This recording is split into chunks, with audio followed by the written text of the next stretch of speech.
Welcome once again to Orphan Car Garage. This is our YouTube channel. My name is John.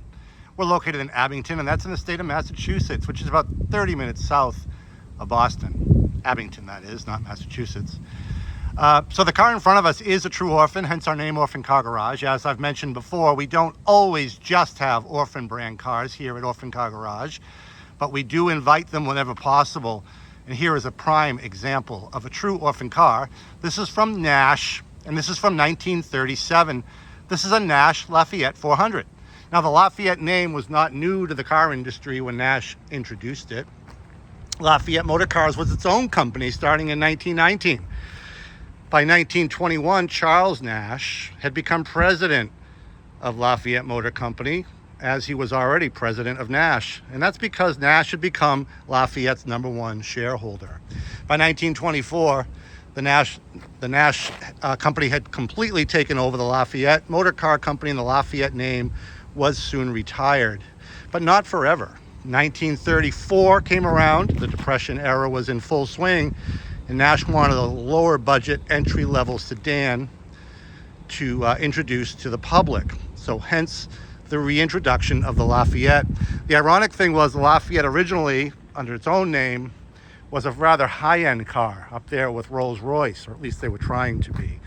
And in 1934, when Nash introduced the Lafayette, or brought the nameplate back, it was their entry-level car. But you'd have a hard time understanding that looking at this beautiful specimen here in front of us. 1937, the car was labeled the Lafayette 400. This is indeed a 1937. Prior to that, it was called Lafayette by Nash. So this is a Lafayette 400. You've got that really cool nameplate there to let you know that on the grill, and that really cool Art Deco style hood ornament with that cursive style L there to let you know you're driving a Lafayette. I just love the front end styling of these Art Deco 1930s period cars with these bullet style headlights. This car has presumably its original glass headlight lenses, which is super cool, and original accessory Nash fog lights. I mean, it doesn't get much better than that. This car has beautiful trim and chrome.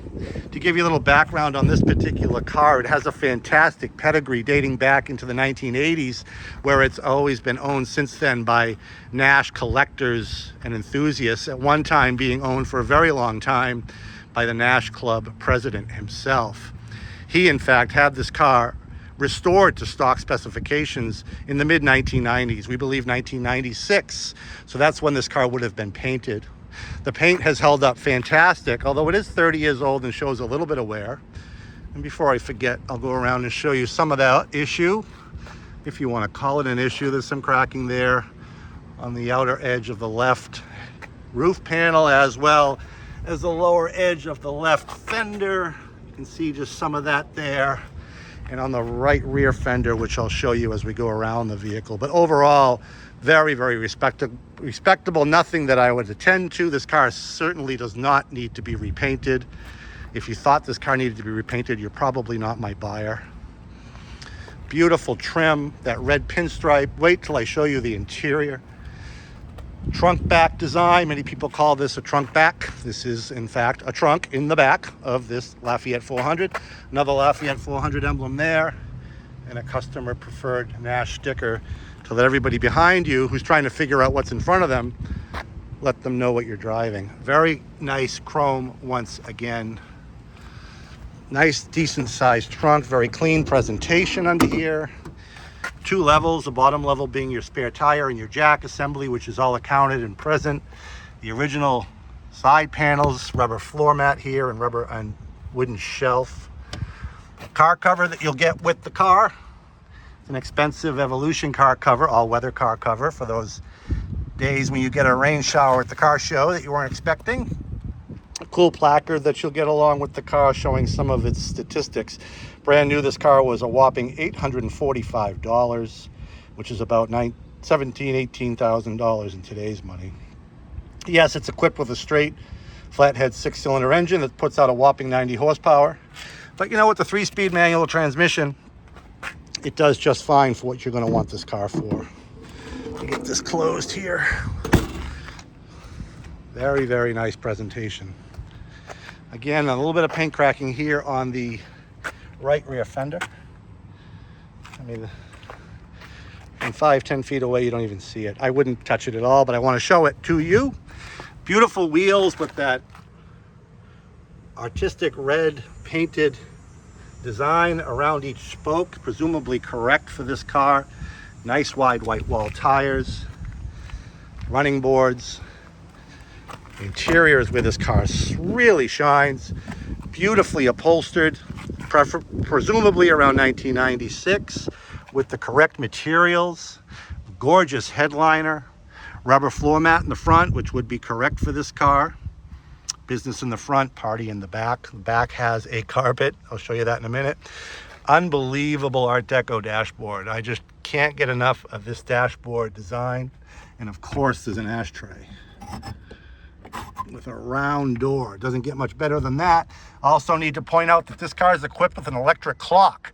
I've been told by Nash aficionados that that is the icing on the cake on this car, and these are completely unobtainium accessories for these 1930s Nashes, and this car is so equipped with a clock. You'll get bragging rights, although you won't be able to tell them what time it is because it doesn't work. What does work are all the gauges in the car. The odometer shows 70,260 miles, something like that, and we have every reason to believe that is original mileage. Nice door panels all around, again with that faux wood inlay. I believe that's hand painted at the factory. Somebody can correct me on that if I'm wrong. Another great styling feature, excuse my hand, suicide doors. I mean, it doesn't get much better than that. Suicide doors. Nice rear passenger compartment with the correct carpeting. You've got your hanging towel, your bar here for your scarves and coats. Door panels, pull strap for taking those hard corners. Just a beautifully appointed interior. Does not at all appear to be an entry-level car whatsoever. Nash definitely had their influence on this car, even though they thought it was a entry-level vehicle. Door panels again, nice. You won't find any rust or rot on this car. No signs of any prior rust or rot repair. Always appears to have been loved by every owner it's ever had. I can't get enough of looking at this car. Absolutely beautiful. Maintenance that's been done on this car now. For the past 20 years, it's been said that this car has probably been driven less than 1,000 miles. Just recently, as of this year, all the fluids in this car have been changed, from the oil to the transmission gear oil to the differential oil. Everything's been changed. This car will need no maintenance for the next owner. It's completely turnkey and ready to go. Has a 6-volt electrical system, of course. Within the past 20 years, the brakes have been redone, the water pump has been replaced, and a steering stabilizer was added for more sure-footed steering. Very common upgrade on these Nashes from what I've been told. Again, that door panel's in great shape. Pardon my shadow. And those cool roll-away vent windows. Who needs air conditioning when you have these? Just a great feature. I wish we still had them today. This is what your view is from the driver's seat. Just outstanding. So cool. You've got your 3-speed manual transmission. There is no overdrive in this vehicle. I don't even know if it was available then. We've got a switch here to ignite the ignition, the starter, and our starter switch to engage is behind the clutch pedal. And it starts right up. This car could sit for days, and it seems to start like that every time. It's got a manual choke, but I've yet to have to use it. The gauges work. I'll get outside and show you the engine. We'll do one more walk around. It's bloody hot today. It's got to be about 90 degrees out here. No strange noises of smoke coming from the tailpipe. Like I said, a very turnkey, showable car you can drive today. People love cars that they don't have to work on, and I can't see anybody having to work on this for quite some time. But it is an old car, so we always have to expect something may arise. I like people to understand that. We're a little spoiled nowadays with modern cars. They just don't break like they used to. Show you the engine here. I've already got this unlatched to make it a little easier. And there you go. Like a sewing machine. The simplicity just kills me.